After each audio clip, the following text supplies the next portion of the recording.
Hey everybody, welcome to this episode of The Brutal Truth about Sales and Selling Podcast. Today, we're going to be talking about something that we don't talk about that often, kind of that inner game. How do you build up and prevent the things that we know are going to happen emotionally to us in sales? Now, have you ever had a bad day, a down day? We all have. And a lot of us are getting down weeks, down months, down quarters, down years. And that's really preventable. We have to prevent it because repairing it takes a long time. If you have a bad quarter, it's going to take you probably at least another quarter to get back on track. But if every day you invested just a minute to 5 minutes, getting your mindset, getting your process down, getting your why, your level of gratitude to reinforce that. And we don't do it because we're lazy, and it's not even that we're lazy. It's just that we're not in pain. That naturally, as human beings, what do? We respond to reduce pain, increase pleasure. That's the way we are. We're not good at thinking ahead beyond our next meal, our next rest, our next whatever. We're not good at that. Why? Because we've got millions of years of evolution in our little brains that aren't good for that. A great example is saving for retirement. This is what kills people. How many people in their 20s want to put money away for 40 years? Let's see, go to a party or put the money away for 40 years. Go on vacation or save it till when I'm 60. Very few people do that. Unless it's ingrained in you from your parents, we just don't think that far ahead. We are a hand-to-mouth creature. That's the way we are. But the real investment that we make in ourselves and how to prevent these real hitting the wall as a rep. Now, it's okay to have a bad day. We get rejected all the time. How quickly can we recover? How resilient can we be? Now, some of us might be naturally good at that. Some of us might have already good habits, good physical, good nutrition, good mental habits already in place. But how about if you don't? How do you build that up? We're going to talk about that today from a sales leader, kind of not some new age person, but we're going to be sharing stories about how we've evolved. Now, I'm building this into the year of excellence because it's critical. And I've seen two kind of sales, kind of popular people on LinkedIn in the last 2 years who have had mental breakdowns. And I'm like, well, and they give their story, and I'm like, yeah, that was hard. It was. But it shouldn't have knocked you out for 6 months to a year. It just shouldn't. I'm not trying to be callous, but I think we all as human beings are going to hit these things either professionally or personally. We're going to lose loved ones. We're going to get trapped up with drugs or alcohol. We're going to get distracted by shiny objects, and we're going to lose our way. But how do we keep on our journey to sales excellence, which gives us the life that we want? We have to build it into our daily routine. We have to prevent those things that can happen from happening by making tiny little investments in our little piggy bank of optimism, life, our why, our level of gratitude, our control over our emotions, and realize that we have that control. Now, we're going to get into it in the interview. I don't talk about this enough because, maybe it's just me. I kind of had that from an early age. I worked when I was in high school. I, worked full-time and went to college at full-time at night. I kind of had it. I don't know why. I always had this desire to be independent. So it kind of pulled me through. I had a why. But during the days, I would have the roller coaster. Someone would hang up on me, and I had, an outlet. I'd go running at lunchtime, and that would always clear my head. But we've all had bad times, and we all kind of overlook that investment of our mindfulness, keeping our optimism, keeping our perspective on what is temporary versus what is permanent. And what I want to do is just kind of share what other people are doing. We each have to find our own little way of doing it. And I think the easiest way is to just commit to 1 minute a day of something, build a list. I talk about what I do in this episode, and then build from there. Because if we don't prevent it, we're going to be repairing. And in both of these cases, these two people, it was 6 months to a year to repair. And I'm like, holy smokes. And neither of them would I have considered tragic.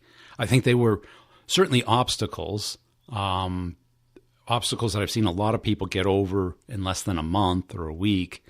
But I think if you don't have that fortitude, that skill set of how to manage it, we just can't do that.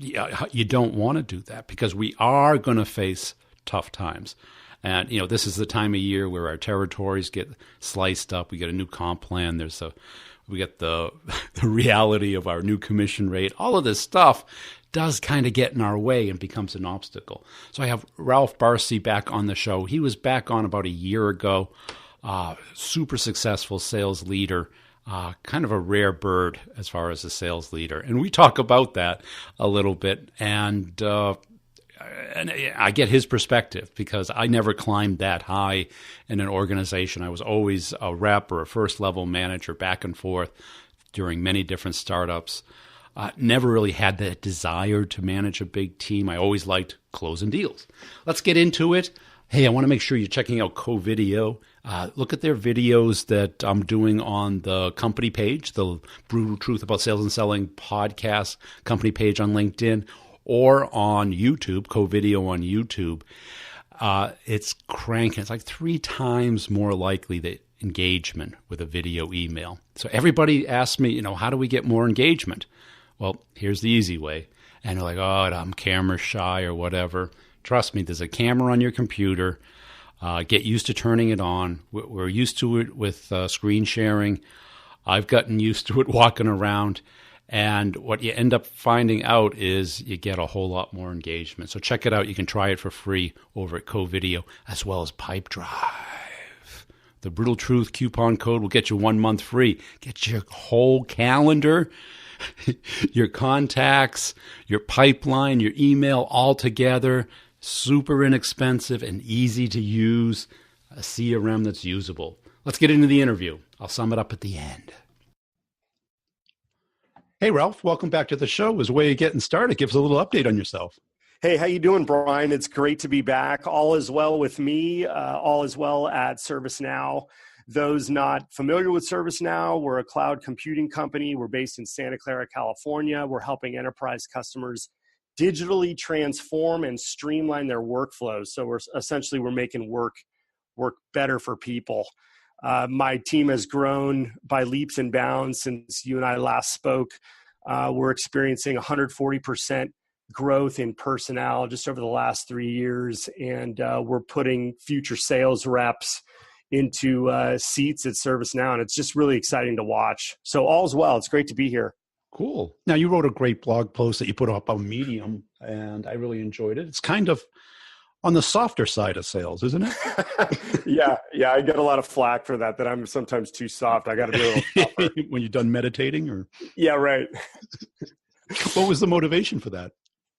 I have kept a journal for many years throughout my career, and I'm always making these little observations. I'm hearing people drop one-liners, or I'm just taking note of how leaders are leading their organizations. And I jot stuff down a lot. And I also get asked a lot from my team and from people in the industry, what my thoughts are on, how to stay motivated or how to keep reps motivated, et cetera, et cetera. And I just decided, I was on an airplane or I was in an airport terminal.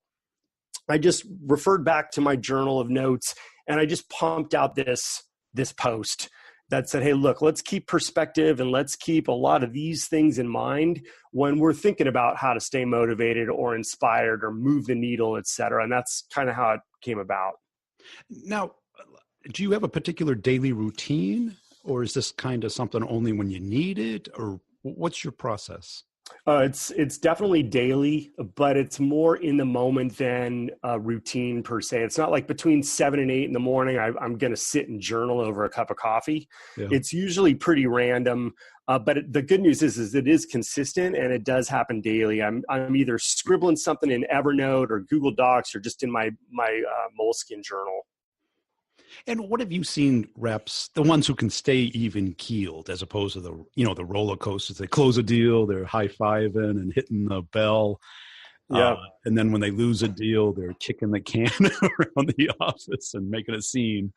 Totally. I've seen both sides of the spectrum, as have you. And, the pattern I've noticed is the best of the best, they never get too excited and they never get too bummed out. And I mean, you said it perfectly. They're even keel and they really illustrate that. They stay calm and centered. And I don't know if that's because they're tied to their purpose and their mission, or, they're thinking much bigger than the deal that they just closed or lost. But that's what I've noticed.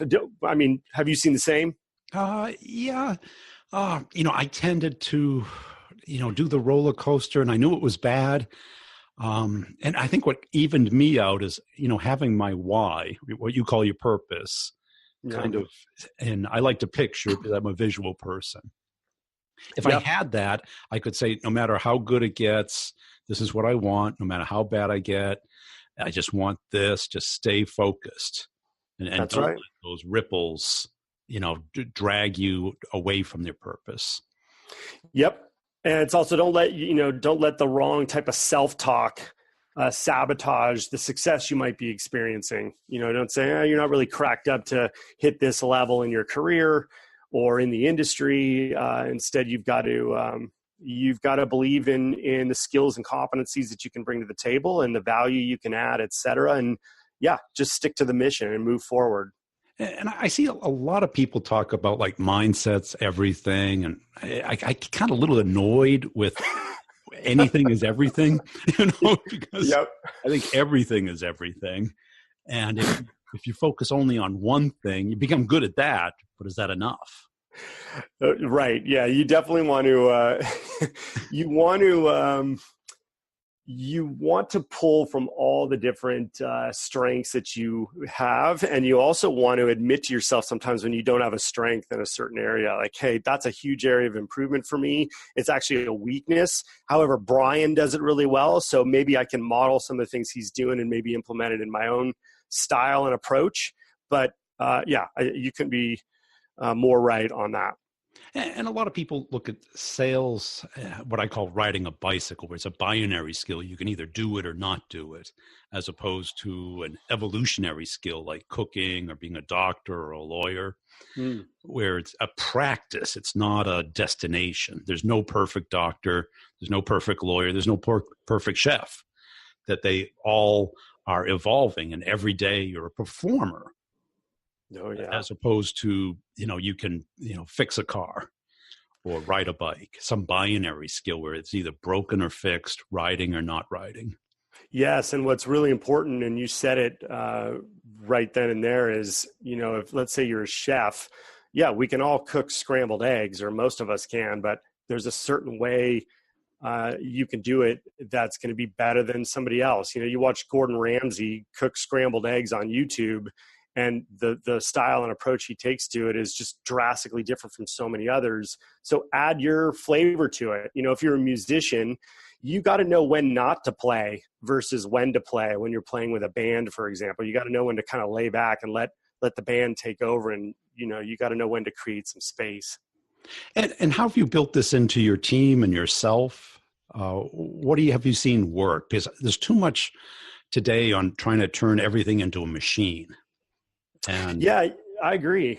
One of the things I've done, and one of the things, our leaders have done, is we emphasize and reinforce to the field organization to stop thinking so much about themselves. Start thinking about the marketplace. Start thinking about the prospects and customers that we're talking to, and take that seriously. So no, it doesn't always scale when it's time to get seriously personal with a company's highlights or with an industry's trends when you're talking about it in conversation with a prospect. If I'm going to email you, Brian, and you're a prospect that we ultimately want to do business with, I'm going to find out anything and everything I can about you and your industry and your company and make it as personal as possible. I'm not going to grab a template and, default to the 3 bullet points to just see if I get a response from you. I'm actually going to measure twice and cut once before I reach you,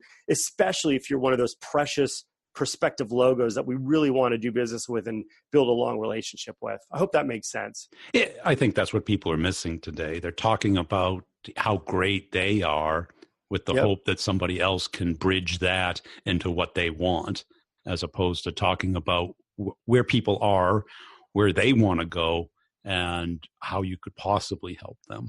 So true. So true.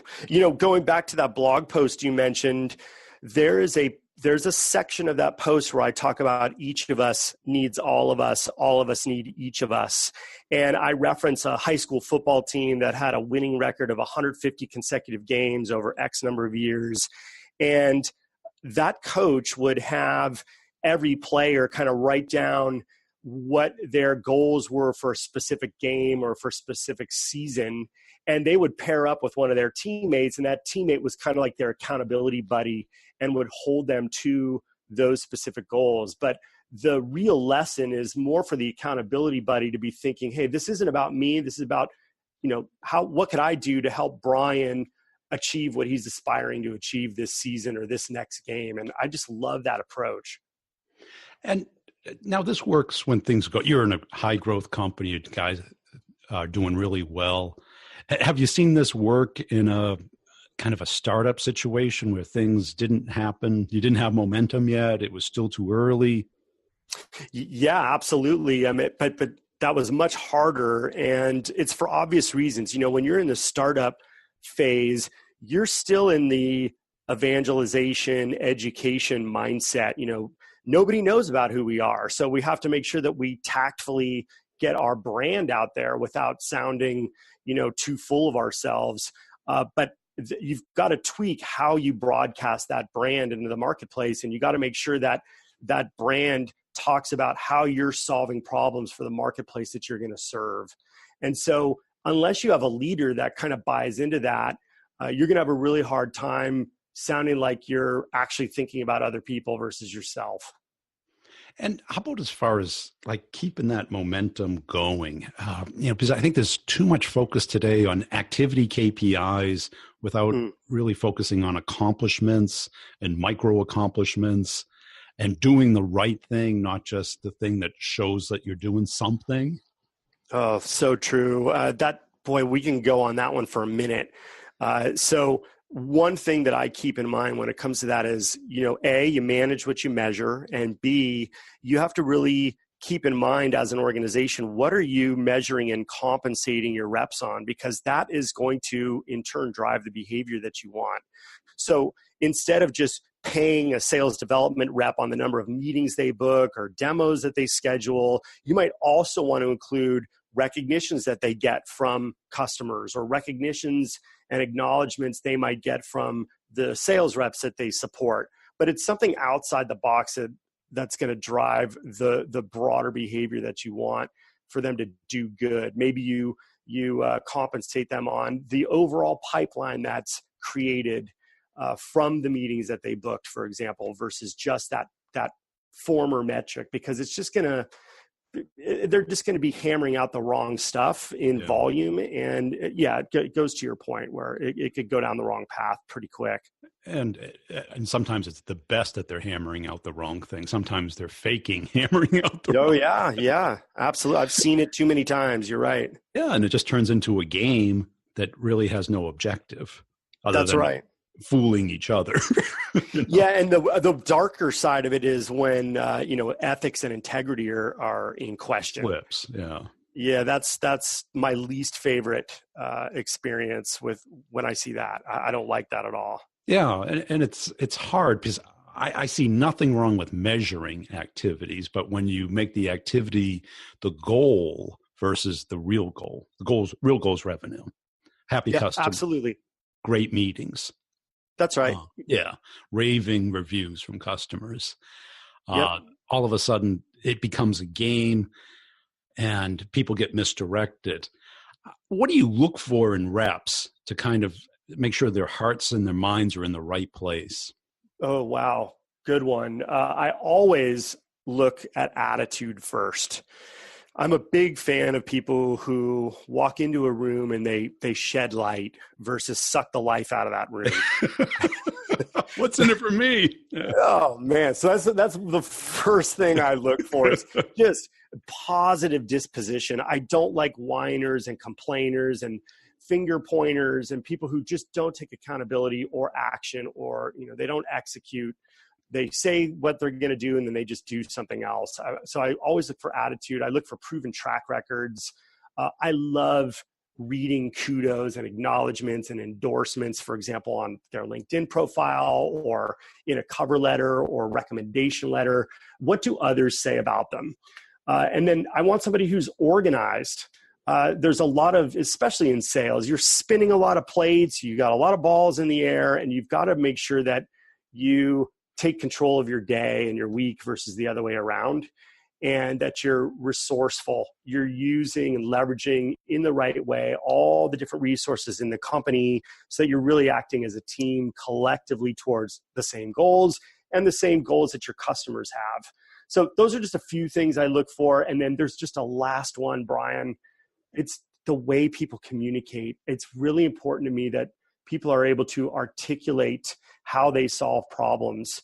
Also, they've got to be great writers. So much work is done by way of email today, as well as text. And a lot of people lose sight of just the aesthetics of how their email comes across on a mobile device. They don't indent paragraphs. They don't ask questions. So unless there's a question mark, you're not going to evoke a response. There's just some fundamental 101 stuff that I think is missed way too much in the art of writing. And has your hiring process evolved a lot since you've been there? Absolutely. So all the things I just mentioned, we will hit on all of those in the interview process, in the recruiting process, and obviously in the hiring process. And when we get top talent into our organization, we have a really buttoned up academy, if you will, that starts, of course, in the onboarding phase, but it continues throughout their career here so that they're constantly certified and in the loop and up to speed on the latest trends in the industry, the companies that we're going to be asking them to engage with, et cetera, so that they're producing much faster than people who don't get that experience. They become contributors of value much faster versus hang around being consumers of value, like, grazing on the hillside. Yeah. And have you found any patterns between like people with athletic experience or any particular characteristic coming out of school?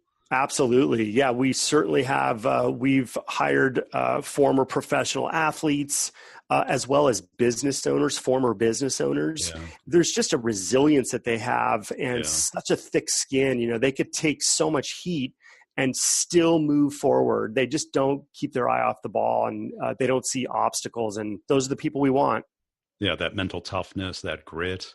Yes. Yeah. And again, it goes back to the attitude. Like, we got this. Yeah, this was a rough patch for sure. But hey, we're executing on A, B, and C. We should be fine. I mean, that's the attitude you want. That's how leaders lead.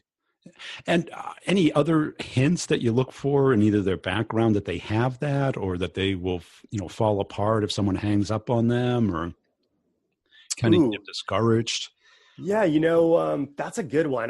There's a couple different things that come to mind. So I love candidates who are really good at branding the service they do in the marketplace, whether, it's at the last 3 companies they were at or what they did in college.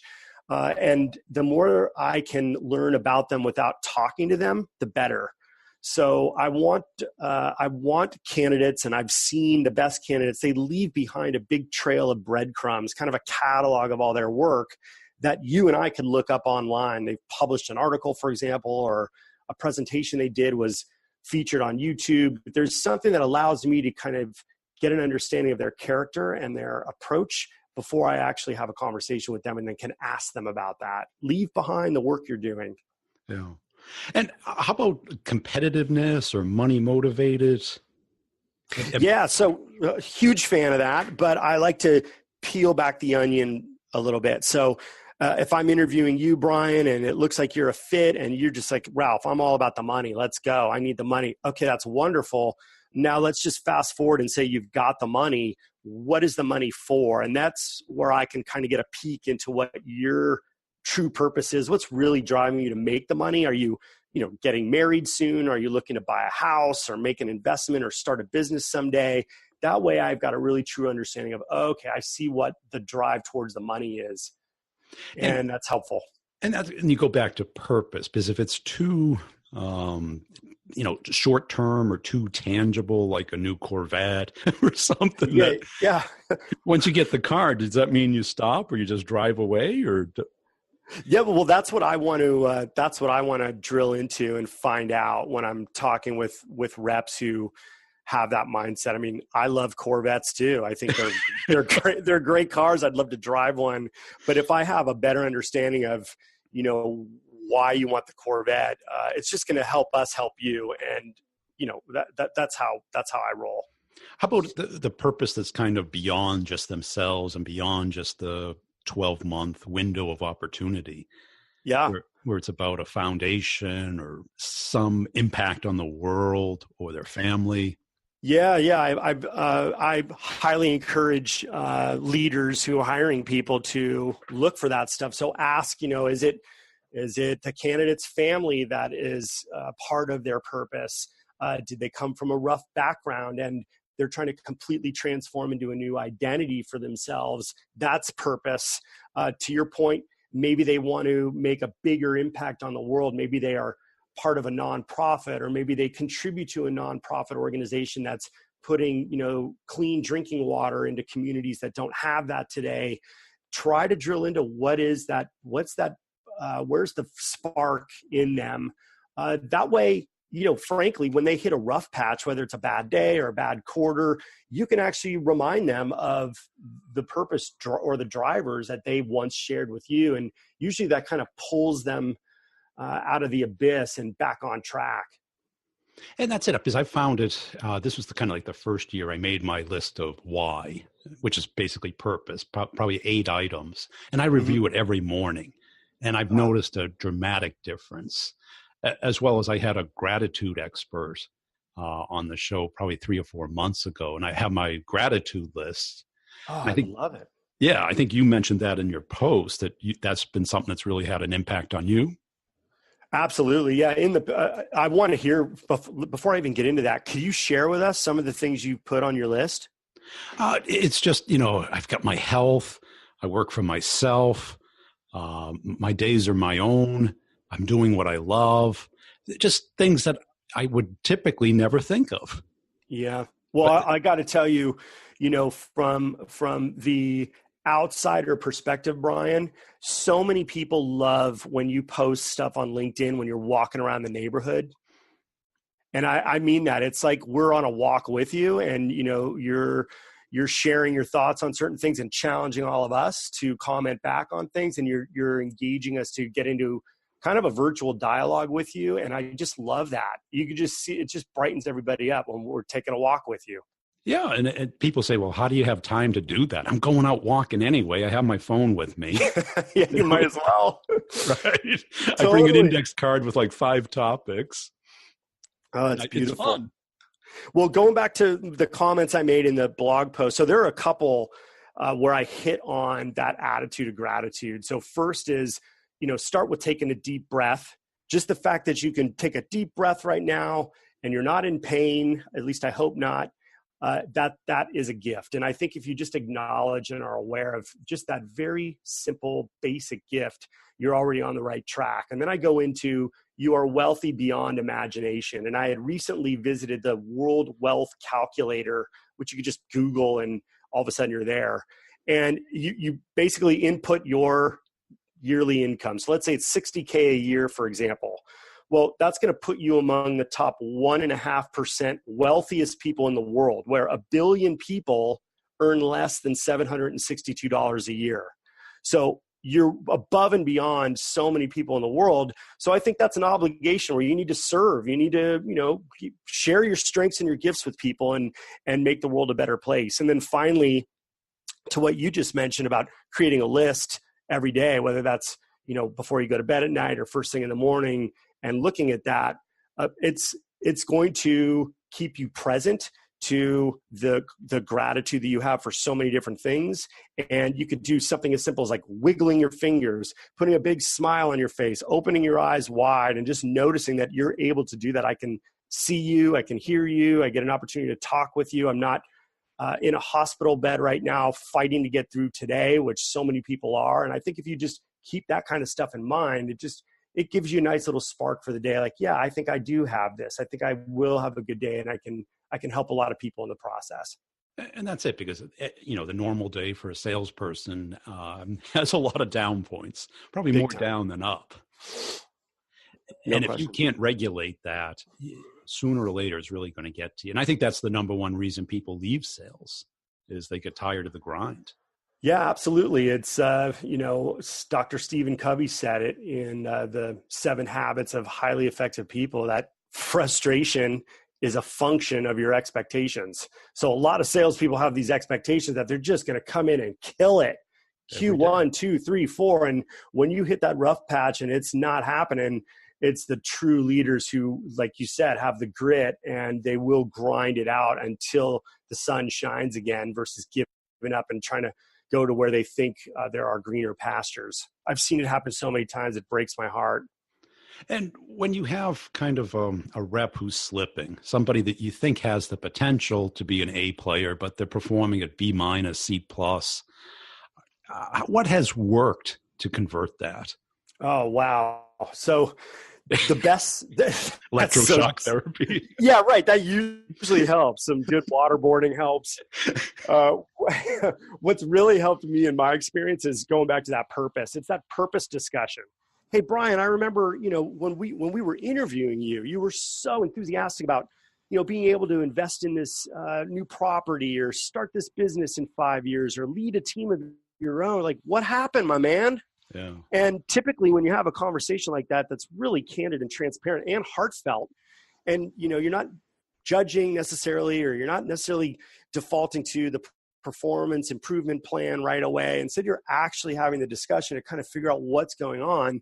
More often than not, thankfully, the rep kind of pulls their head out of the clouds and gets back on track. But again, there's always those conversations where it's just not resonating, and it's becoming more and more apparent that this just isn't a fit for them, and vice versa.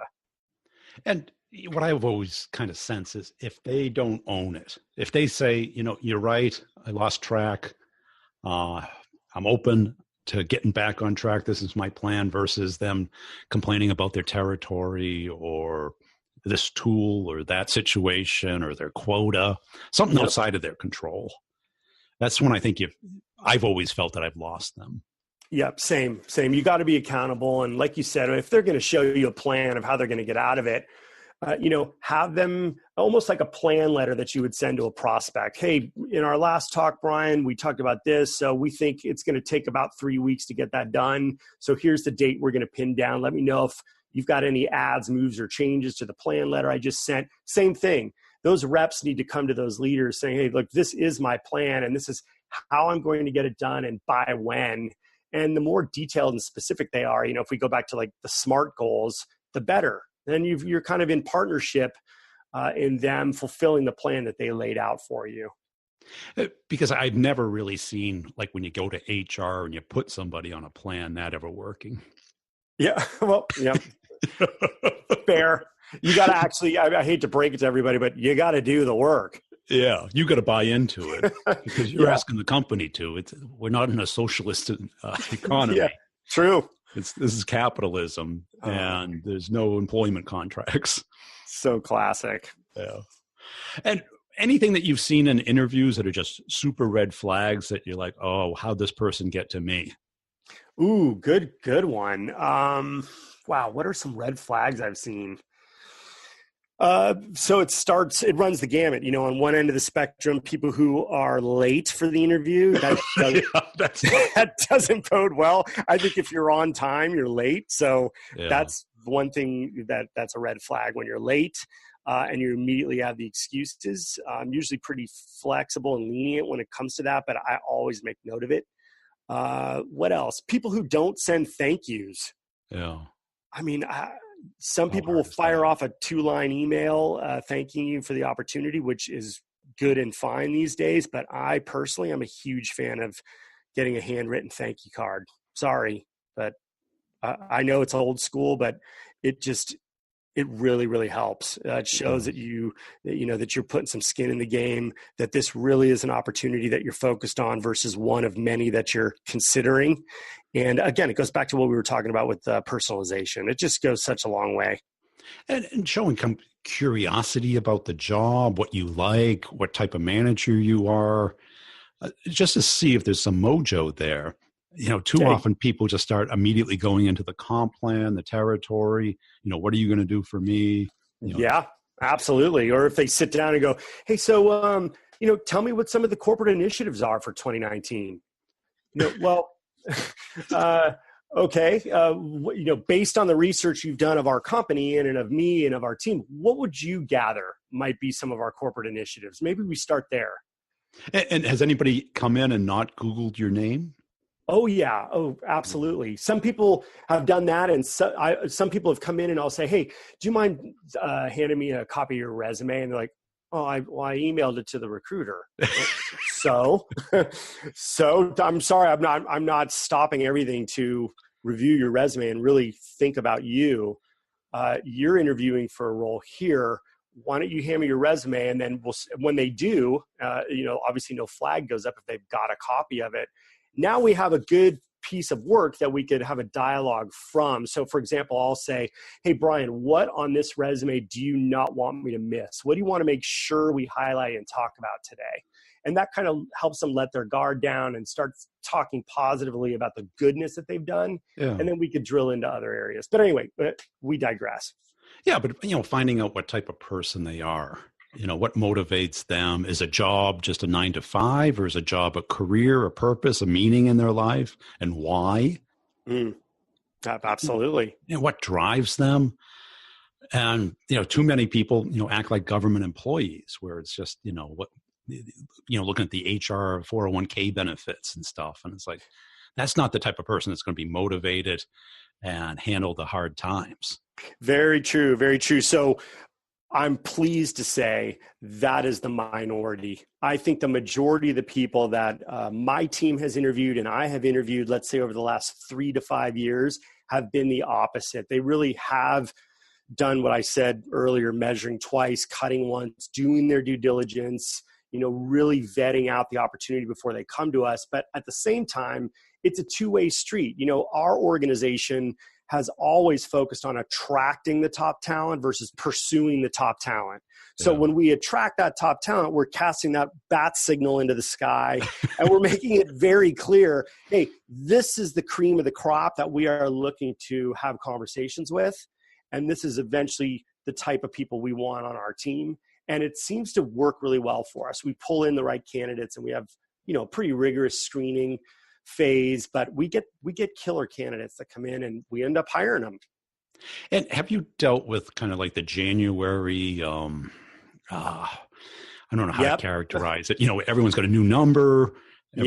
Territories have shifted. There's new initiatives. There's sales kickoff. Yes. And so I encourage leaders out there who are experiencing that, which it's inevitable. If it's the beginning of your fiscal year, if you're not on a calendar year, it's going to be at some point in the year, you're going to experience this.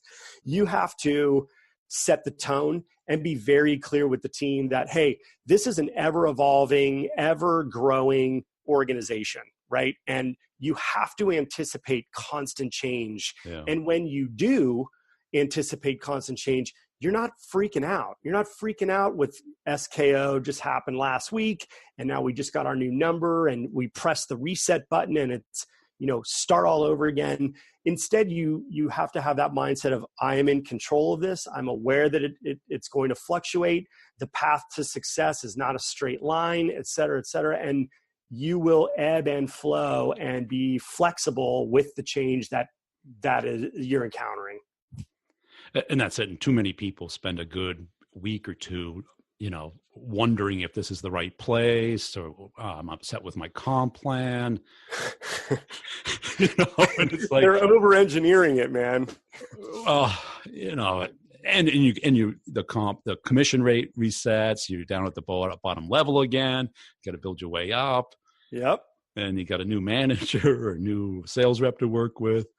And I think you're right. You have to just put the helmet on and go that way. Yeah, and start small. It's like ready, set, go. Put one foot in front of the other and start with the very first call or the very first email or the very first encounter. Just start creating momentum. And momentum, if you look it up in, the physics formula is mass times velocity. Yeah. So you got to do a lot of work and you got to be nimble. You got to do it quickly. You tick the boxes and get through the checklist of the daily to-do list, and you're going to start to slowly build momentum. And once you do, now you're cooking. And I think momentum is one of those overlooked characteristics from both a career standpoint and a selling standpoint. So true. Yeah. Once you lose it, it's hard to get started again. So true. And it's something you have to maintain. For sure. And it comes from consistency, getting out of bed every day, getting dressed up and, getting after it. It's really what it comes down to. Hey, this has been a great conversation, Ralph. Where do people go to get a view at your blog and connect up with you? Oh, thanks so much, Brian. So you can catch me at ralphbarcy.com. And you can catch me on LinkedIn. Again, it's at LinkedIn, Ralph Barcy. Twitter is at rbarcy. Those are the three main places you can find me. Otherwise, I'm typically on the speaking circuit, talking with the AAISP, Inside Sales Professionals Association, and a couple conferences across the country. So that's where you can find me. I hope you enjoyed that. I think so many of these things, when we look at other people going through them, we go, just do this. And that's easily said. I think if you talk to any addict, it's like, just don't do it. Or you tell somebody who wants to change careers, just do it. It's very easy, but it's typically not the work that gets in the way. It's the mental resistance. It's the fear. It's the wondering, are we going to get the reward that we anticipate? But so much of life is just showing up and keep moving in the right direction. Put a little bit of thought and a little bit of action in the right areas keeps us going. And if we get into the repair, the run, repair, what ends up happening is it takes so much longer to repair than to prevent. I use the type 2 diabetes analogy because it is 100% preventable. And all it takes is not eating certain things and eating other things. Now, if you watch any documentary on nutrition or type 2 diabetes, you see this. But what does every doctor do? They tell people, they get a pamphlet, but then they give them a prescription. A drug that basically suppresses the symptoms. Now, a lot of us, what we do is we suppress the symptoms of being unhappy, of being unable to stay motivated, of, replacing excitement with sugar, a brownie, a cookie, a cup of coffee, a cigarette, or whatever. It doesn't matter. But that thing isn't helping us. Okay, I'm not judging on it, but it's suppressing a symptom or replacing a symptom with something that's immediately positive, meaning it feels good. Doesn't necessarily mean it's good for you. And all of a sudden, but then it crashes very quickly. And instead of, how do we prevent that? How do we have a daily ritual and get away from, I don't have time? Okay, everybody has a minute. Everybody has 10 seconds to just have a list, whether it's on your phone, on an index card, on a Post-it, something, a picture, a list of words, whatever works for you, a song, where we do it without needing it. That's prevention. Doing it without the pain. Doing it as a vitamin pill. Now think about a vitamin pill. Why do we don't take a vitamin pill to repair something? We typically take it to prevent something. We get into a daily ritual of taking a multivitamin. Some of us, OD on vitamin C when we're sick. But most of us, if we take supplements, we take it every day as just a kind of a little of insurance policy. We really don't know if it works or not. We kind of have, it's a placebo even. But we feel better doing it, and we hope that it increases our health, our level of resistance against a illness, a cold, a flu. And that's what these things are to our head. And in sales, you're going to get it. I'm telling you, it is like walking around a preschool. You walk around a preschool, you're going to get a cold. Why? Because the kids have their fingers in their mouths and they're touching each other. They're eating dirt and stuff, right? They're just walking petri dishes, and you're going to get a cold. Now, what we want to do is prevent that, because once you get a cold, how's it feel? You might be able to temper down the symptoms. You might even be able to stop it, maybe if you catch it soon enough. I can usually, if I got a tickle in my throat, I'll take a day off, I'll relax, I'll eat super clean, and I can sometimes fight it off. But then, if I kind of ignore it, my throat's a little scratchy, maybe it's just dry. Oh, wait a second, I'm a little congested. I've learned that I take the immediate symptoms and quickly try and repair it. But I also, eat super clean. I juice, I exercise. I really try and stay healthy, because when you're down for a week with a cold, how productive can you be? This is the same thing with our attitude, our motivation, our desire, our focus. And it is really all about that, and honing it in and developing it for what the life that we want. I hope you enjoyed the interview with Ralph. I think he's a great guy. Check out the courses at b2brevenue.com. There's two main ones. There's one called Start the Conversation, Get the Meeting. This will fill your pipeline in a systematic way. The other one is Close the Complex Sale. This will take it from that first meeting to closure, and how to prevent the bad things from happening and ensure the good things do happen, and add direction, momentum, and control to your deals. Both courses have a similar format. You get access to the content 100% all at once, day one, the minute you order it. And you have a whole year access to it.